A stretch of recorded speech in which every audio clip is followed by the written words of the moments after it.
Hello everyone, and welcome to day 2 of week 34 of the Religious Education Initiative. Because it's Holy Week, we're trying to be a little briefer and more focused in these readings. So the day 2 reading is just the 15th Antiphon from the Matins of Holy Friday.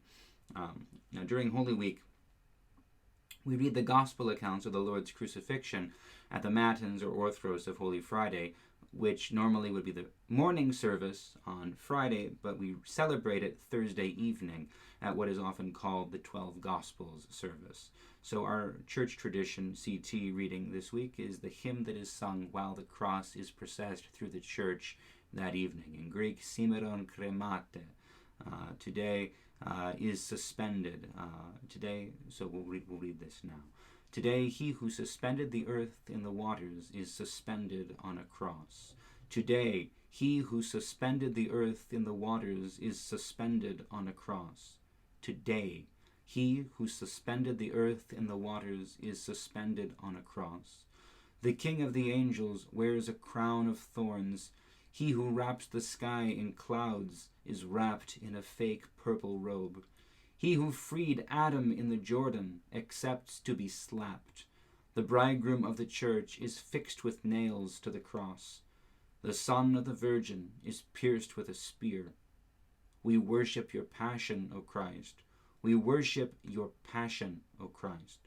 We worship your passion, O Christ. Show us also your glorious resurrection.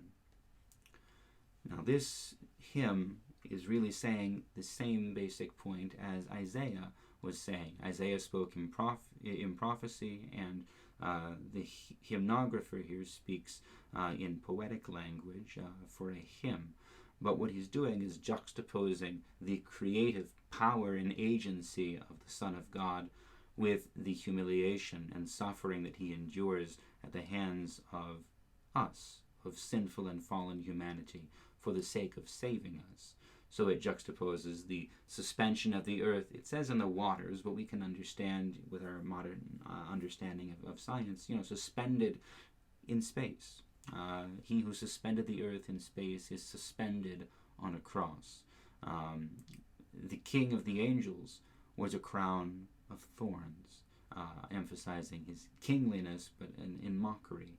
The one who wraps the sky in clouds is himself wrapped in a fake purple cloak to mock him. He who freed Adam in the Jordan, looking back to the Lord's baptism, accepts to be slapped. So he has the power to free even Adam, but he accepts to be slapped by a no one, by just some soldier. The bridegroom of the church, who comes in joy and in love, is fixed with nails to the cross. The Son of the Virgin is pierced with a spear. So meditating on this marvel that the God and Creator of all things, who alone has absolute power and authority to not suffer these things, lowers himself out of love for us and suffers the consequences of our sin. He bears the burdens of our fall in order to heal our nature and deliver us from sin and death and lead us through his passion into the resurrection and into everlasting life, into the transformation that we receive as we become like him. So we can be brief today, but this is a good hymn to meditate on, to reflect on, because it really it stands at the crux point, if you will, of Holy Week, and even as we see the cross set up Thursday evening. So if you read this Wednesday night, this is in anticipation for tomorrow evening. I hope you will come to the 12 Gospel service, or at least watch it on the live stream. God bless you, and we'll see you for day 3 on Friday, when we will actually read Luke's account of the crucifixion.